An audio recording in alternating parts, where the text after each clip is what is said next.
Pai do Senhor para todos, que é o pastor Francisco, Projeto Resgate em Cristo, novamente, trazendo a palavra do Senhor para todos que estão aí, esperando, aguardando no Senhor, em nome de Jesus. Ontem nós começamos o primeiro vídeo, hoje é o segundo vídeo já. O propósito é fazer um por dia para estar ministrando a palavra de Deus, só com esse objetivo. Na verdade, pregar a palavra de Deus, o único propósito é promover o reino, levar o conhecimento, a verdade, a libertação.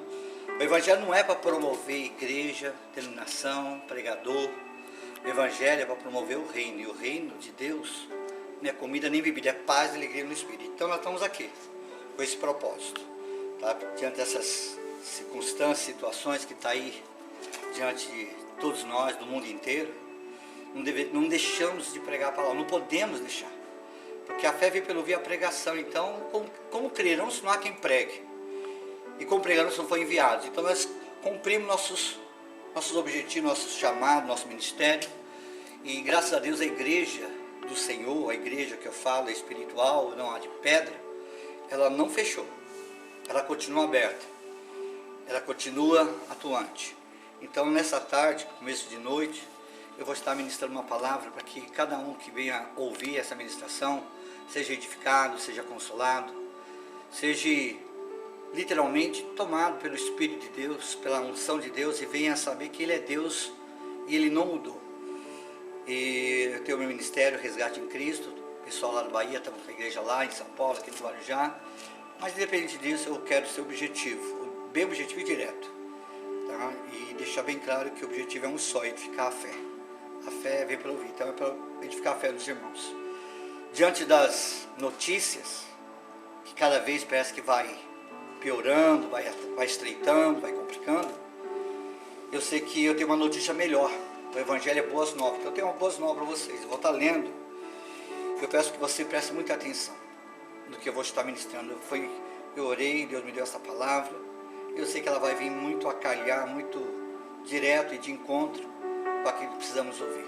Isaías 66, no versículo 1, diz assim: assim diz o Senhor, o céu é o meu trono, e a terra estrado dos meus pés. Que casa me edificareis, vós? E qual é o lugar do meu repouso? Porque a minha mão fez todas as coisas, e todas vieram a existir, diz o Senhor. Mas o homem para quem olharei é este, aflito e abatido de espírito, e que treme da minha palavra. Até o versículo 2 eu vou estar lendo só aqui, encerro aqui. Porque nesses dois versículos aí, 66, ele fala dois princípios, duas questões tão claras, tão objetivas, tão diretas, que ele diz que Ele é o Senhor que fez o céu e a terra. Ele é o Senhor e tudo existe por causa dele. Nada existiria se não fosse por Ele. E aqui ele faz uma pergunta: que casa me edificarei vós? Porque já sabemos que a Escritura diz que Deus não habita em templos formados por mãos humanas. Nós somos o templo do Espírito Santo. Deus habita conosco. E logo em seguida, ele deixa bem claro que ao homem a quem olharei. O homem no sentido aqui não é o sexo masculino, é no sentido da raça humana, que procede de Adão, a raça humana. Então ele está falando com todo ser vivente, todo ser humano, homem e mulher. E aqui ele diz: o homem para quem olharei é este, aflito e abatido de espírito. E eu tenho certeza que nesse período, nesse momento, estou para conhecer quem não esteja nessa circunstância, aflito e abatido de espírito. Porém, tem um critério aqui: que treme diante da minha palavra. Se tem um momento que nós devemos inclinar nosso ouvido, parar para ouvir, porque tem muita gente que não para ouvir Deus. Tem muita gente ouvindo as notícias 24 horas, tem gente ouvindo palpite, deduções de homem, até profecias que não procedem, um monte de coisa, mas é hora de ouvir o Senhor. É hora de cumprir Isaías 55, no versículo 3, diz: inclina teu ouvido e a tua alma viverá. É hora de a gente inclinar os ouvidos, parar para ouvir a Deus. Tem muita gente que está tão na correria, de um lado para o outro, parecendo Marta, que recebeu Jesus na sua casa, mas quem dava atenção é a Maria. Maria estava quietada aos pés de Jesus, dando ouvido aos seus ensinamentos. Então neste momento, eu lhe convido a entender esse princípio, que treme diante da minha palavra. Tem tantas ministrações que estão sendo colocadas nas internet, nas redes sociais, que eu creio que vai abastecer nossa alma. Eu não sou o único, não sou o primeiro, não seria o último. Eu sou mais um dentre aqueles que está cumprindo o seu ministério, ministrando a palavra, trazendo uma revelação de Deus para esse momento, uma palavra fresquinha, uma palavra atualizada, para que o povo venha a ser consolado, venha a ser confirmado na fé, porque aí está o segredinho espiritual, porque Deus está dizendo que Ele vai olhar, Ele vai dar atenção àqueles que estão tremendo. Quando eu falo tremer, não é ter medo, tremer é no sentido de respeito, de reverência. Quando Paulo diz, fui ter convosco com temor e muito tremor, tá? Ele está dizendo com muita reverência, com muito respeito, com muito tato. É isso que está o detalhe. Hoje, nós temos que entender claramente que a igreja que é edificada na palavra é uma igreja madura, é uma igreja experiente. Por quê? Porque tem muitas igrejas que dão muita ênfase aos dons, aos talentos, né? E edifica. Eu sei que profecia, revelação, louvor faz parte do todo conjunto que Deus estabeleceu para a edificação da igreja, mas nenhum desses dons ou talentos pode se colocar em lugar da palavra, porque a Bíblia diz que é a palavra que gera fé, a palavra que é o alicerce, a palavra que é o escudo, a palavra que é a espada. A palavra é literalmente a única garantia que nós temos de ver o que está escrito aqui, de Deus olhar para nós. Quem crê, quem treme diante da sua palavra. Existe Marcos 16, 15, Marcos, Evangelho de Marcos 16, 15, que diz, e de pregar o evangelho, quem crê e for batizado será salvo. Então o crer hoje vai decidir quem vai ser salvo. Quem parar para dar ouvido, quem parar para dar crédito. Isaías 53 diz, quem creu na nossa pregação. E aqui foi manifestado o braço do Senhor. Nós temos que tirar a capa da religiosidade. Nós temos que tirar essa maquiagem que foi muito bem maquiados os cultos. Como assim, pastor? Vou te explicar. As pessoas, quando entram em quatro paredes, pegam o microfone, sobem num altar, que muitas vezes virou palco, elas mudam até o tom de voz, mudam o comportamento, e como Deus fosse receber aquele momento só. Como aquele momento fosse um momento decisivo, né? Para que Deus nos desse atenção. E na verdade Deus está nos dando atenção desde o momento que nós levantamos. Salmo 139 diz que Ele conhece o nosso sentar, o nosso levantar, o nosso deitar. De longe penetra a nossa alma, esquadrinha o nosso coração. A palavra nem chegou na boca, Ele sabe vamos dizer, aonde fugirei, aonde me esconderei do Teu Espírito. Tu me cerca por diante, por trás. Quer dizer, Deus, Ele tem nos observado as 24 horas da nossa vida, de dia e de noite. Ele tem visto o nosso comportamento, as nossas atitudes, né? Diante da sociedade, diante da família. E o nosso culto verdadeiro não é aquele culto dentro de quatro paredes. Nosso culto é quando nós levantamos e andamos diante de Deus com sinceridade e interesse de coração e ponderamos e trememos na palavra dos conselhos, da instrução. Tanto é que hoje eu quero falar de um princípio dentro desse entendimento de tremer diante da palavra, porque a Bíblia é rica em nos dar conselho em todas as áreas, tanto na área espiritual, área conjugal, área familiar, área financeira, ministerial. Aqui tem receita para todas as áreas que nós precisamos e necessitamos para ser bem sucedido. Mas eu quero falar de um princípio da legalidade, porque lá em Mateus 18, 16, ele diz, tudo que ligar na terra será ligado no céu, e tudo que desligar na terra será desligado no céu. E eu falo de legalidade, e muita gente perdeu esse foco, esse entendimento. Essa geração, ela perdeu essa clareza, esse entendimento do que é legalidade. Um exemplo, tá? Uma pessoa, ela tem que tratar a vida com verdade, porque João 8,31 diz que é a verdade que nos liberta, que quebra o cativeiro, que nos tira do cativeiro, da mesmice, daquela situação que parece que nunca muda. O que nos projeta uma vida de fato, andar para frente e não para trás, é a verdade. E tratar com verdade é tratar com clareza, tratar, não camuflar, não tampar o sol com a peneira, não, saber que a vida é isso. Estamos sujeitos a todas as vaidades. O diabo está ao nosso derredor, querendo nos devorar, nos destruir. O diabo não brinca de ser diabo. Então não podemos achar que a nossa vida é uma vida de, né, de como dizer assim, de oba-oba, de que não vai acontecer. Não, está acontecendo. Está aí diante dos nossos olhos a calamidade. E nós só estamos no começo. Mas eu quero dizer uma verdade sobre legalidade. No primeiro princípio que tremendo da palavra é você dar crédito a todo conselho e toda administração. Todo, não podemos banalizar, desprezar nada. E quando eu falo de legalidade, de ligar na terra e ligar no céu, eu vou dar um exemplo no sentido, usando princípios humanos. Um exemplo, casamento. Tá? Um dia um homem chegou num banco e disse: eu quero abrir uma conta em conjunto. Quero abrir uma conta em conjunto com a minha esposa. E a pessoa que estava responsável em abrir as contas do banco disse: tá bom, me traz os teus documentos dela, teu registro de casamento. Aí ele respondeu: não, eu não tenho registro de casamento. Ah, então você não foi casado no cartório? Não, eu estou morando com ela faz 10 anos, mas eu não casei no cartório. Então ele disse: você não pode dizer que ela é tua esposa. Você está amaziado, você está vivendo em comum, mas juridicamente ela não é tua esposa. É a mesma coisa que Jesus falou à samaritana, que está lá em João 4:23, chama o teu marido, que ele fala que procura os adoradores e adora em espírito e verdade, mas naquele mesmo texto ele diz: chama o teu marido, ela diz: eu não tenho marido. Ele diz: bem disseste, já teve 5, que está contigo não é seu. Por quê? Não havia legalidade, não havia estabilidade, e quando não há legalidade também não há estabilidade. Tá? Não podemos ser ilegais, dar César o que é de César e dar a Deus o que é de Deus. Se eu quero ter o direito aos benefícios, eu tenho que saber quais são as minhas obrigações. Isso diante de Deus e diante dos homens. Um exemplo: se eu nasce um menino, uma criança, um recém-nascido, ele tem que prontamente ser registrado num cartório, tem que ser lhe dado o nome, reconhecer o pai, a mãe, tá? Para que ele tenha vida social, que ele possa ser reconhecido como cidadão. E quando ele vai avançando as idades, ele chega a ter um RG, tem que ser ali também reconhecido, né?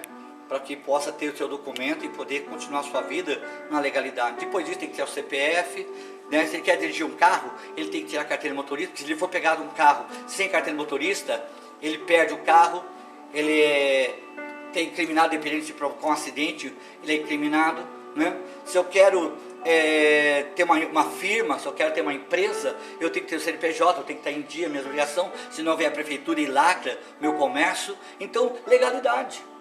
O mundo espiritual é muito mais sério do que o mundo físico. Nós podemos até burlar as leis do homem, mas de Deus é impossível. Eu não posso, se eu quero fazer parte do reino, a primeira coisa que a Bíblia diz, Marcos 16:15, ide pregar quem crê for batizado. Então o batizar não é opcional, é a primeira porta, o primeiro mandamento, para quem quer participar do reino dele.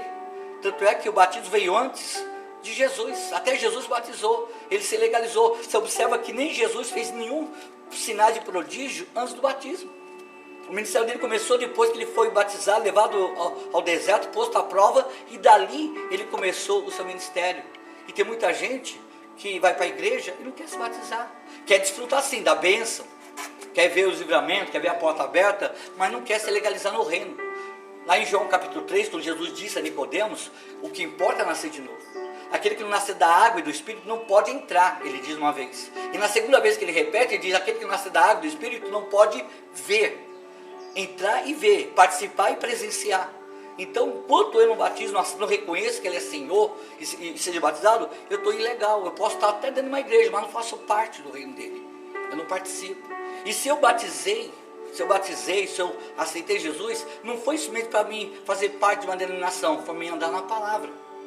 Como está lá em Atos 2:42, que todos que receberam a palavra, está todo mundo juntos. E subiu ao templo diariamente e perseveravam na doutrina dos apóstolos. E muita gente perdeu esse entendimento. Tem muita gente que as pessoas não pregar os princípios, os critérios, acha que as bênçãos são para todo mundo. E, irmãos, a bênção não é para todo mundo. Deus pode até curar 10 leprosos, ele só fica com a cura. Mas o que volta e se prostra, esse fica mais do que a cura, fica com a salvação, fica com o direito de filho, se torna herdeiro e cordeiro de Cristo. Então o prostrar e adorar é um critério que deixa bem claro que, quando lá em Deuteronômio 28, ele disse: hoje atentamente ouvides, obedeceres os meus mandamentos que hoje eu te ordeno, virão e te alcançarão essas bênçãos. Então, se eu quero ver a bênção ser liberada, se eu quero ver a bênção desencadear sobre a minha vida, eu tenho que, primeira coisa, ouvir e dar ouvido aos mandamentos, obedecer os mandamentos, atentamente. Então, bênção para quem quer, a bênção é para aqueles que obedecem. Aí está a legalidade. Eu tenho que andar em legalidade. Eu tenho que andar em legalidade no sentido de aceitar, reconhecer, submeter a Deus, aos seus princípios, aos seus mandamentos, aos seus estatutos. Deus diz que quando a gente entramos na casa dele, não é para que a gente simplesmente seremos abençoados, não. Nós entramos ali para adorar ele. A bênção vai ser consequência. Tanto é que prosperidade não é propósito, prosperidade é consequência. Se nós queremos ver Deus liberar todas as coisas sobre nossas vidas que necessitamos, como está lá em Mateus 6,25, diz que não ficais ansiosos com o que há de comer, com o que há de beber, com coisa alguma, buscai o reino em primeiro lugar, e essas coisas vão ser acrescentadas. Então, ele está dizendo o quê? Se você me buscar o meu reino, deixar eu ser Senhor na tua vida, te conduzir, ele vai liberar, pela minha obediência, ele vai liberar a bênção, pela minha obediência, ele vai acrescentar na minha vida. E tem muita gente que está indo para a igreja, achando que vai ter os mesmos direitos, amado, sem cumprir os princípios, os critérios. E tem muitos pregadores ministrando bênção. Não, Deus vai te abençoar, Deus vai te dar, Deus vai fazer, mas não diga arrependa, converta, aceita Jesus, se batiza, venha dar uma palavra. As pessoas estão equivocadas, não podemos mudar o curso do Evangelho. Por isso que hoje vivemos diante de um caos. Hoje essa geração vai descobrir um segredinho. Quem crê e for batizado será salvo. Quem tremer diante da palavra, o Senhor vai dar atenção. Não aqueles que, lá em Deuteronômio Provérbios 28, 9, diz assim: aquele que desvia o ouvido de ouvir a lei, que é a palavra, até a sua oração é abominável. Pensa comigo. Eu vou orar e Deus não vai me ouvir, porque eu não quero dar ouvido à palavra dele. Ele manda eu fazer as coisas, um exemplo. Ele manda que não é bom que o homem toque na mulher antes do casamento, e eu vou me amaziar. E eu digo, não estou dizendo do mundo, estou dizendo da igreja. Eu não estou falando daqueles que estão lá no mundo, que são leigos, que não tem conhecimento, não tem entendimento, está na cegueira, está nas trevas. 1 João 5,19 diz que o mundo já não é maligno. Eu estou dizendo os que estão na igreja, porque a cobrança vem primeiro da igreja, vai depois cobrar os de fora. Então eu falo pessoas que estão dentro da igreja e estão quebrando o princípio. Não é bom como tocar mulher no casamento. E tem muita gente vivendo uma vida incomum, como fosse coisa mais natural, deitar, ficar, amaziar, e aí está o segredo. Tem muita gente que não entendeu que a legalidade vai definir. O diabo é legalista, ele vai cobrar a desobediência. O diabo só vai poder tocar, como está lá em 2 Tessalonicenses 2,9, que a eficácia de Satanás é sobre aqueles que não acolheram o amor à verdade. Que ele vai vir com toda a astúcia de sinais e erros e prodígios, e Deus permite o erro sobre aqueles que não deram crédito à verdade. Então imagina comigo, o diabo vai se deliciar. Se você ouviu a palavra e não deu crédito, você está abrindo porta para demônios. Se você está ouvindo a palavra e não está se posicionando conforme Deus está te cobrando, né? Como a samaritana, que ela chama o teu marido não tem e reconhece, então vai lá e legaliza a tua vida. Vai lá, aceite Jesus, seja batizado, como disse, né? Lá em Atos 16:30, quando o carcereiro perguntou para Paulo e Silas o que farei para ser salvo, ele disse: crê tu no Senhor Jesus, que será salvo tu e a tua casa. E naquela mesma noite o carcereiro levou Paulo e Silas para casa, e ele tratou das feridas de Paulo e Silas, que foram açoitados com vara, e ali eles pregaram o evangelho, e toda a casa aceitou Jesus e foram batizados. Você vê que o roteiro é esse, é muito mais do que aceitar Jesus, é aceitar o seu reino, aceitar Jesus é aceitar a sua palavra, o seu comando, a sua legislação celestial. Existe a lei dos homens, existe a lei de Deus. Não adianta eu ser um bom cidadão e dizer, não, eu pago minhas contas em dia, eu não devo nada a ninguém, meus impostos, meu IPVA, meu IPTU, minha vida está legalizada, e com Deus eu estou em falta, tá? Dá a César o que é de César, a Deus, e não dou meu dízimo, não cumpro minhas obrigações, não tomo minha ceia, não tenho compromisso com o reino. E Deus está dizendo que ele vai olhar, vai dar atenção para quem treme, quem respeita, quem reconhece, submete a palavra dele. Então hoje a espada está sobre a terra, o prumo já foi colocado, e neste momento as pessoas que vão estar sendo privilegiados, vamos dizer dessa maneira, são aqueles que vão tremer na palavra, que vão ouvir os profetas dessa geração, vão ouvir a administração, os convites. Não é aquela pregação de oba-oba, não, aquela pregação de bajulação, de não, vai ficar tranquilo, vai ficar bem. Não vai ficar bem. Se você não crer, não submeter, não buscar o Senhor de todo o coração e não começar a fechar a porta para o diabo, não vai ficar bem. Como diz aquele que desvia o ouvido, até a oração abominável. E lá em João 15:7 diz: se permaneceres em mim e as minhas palavras permanecerem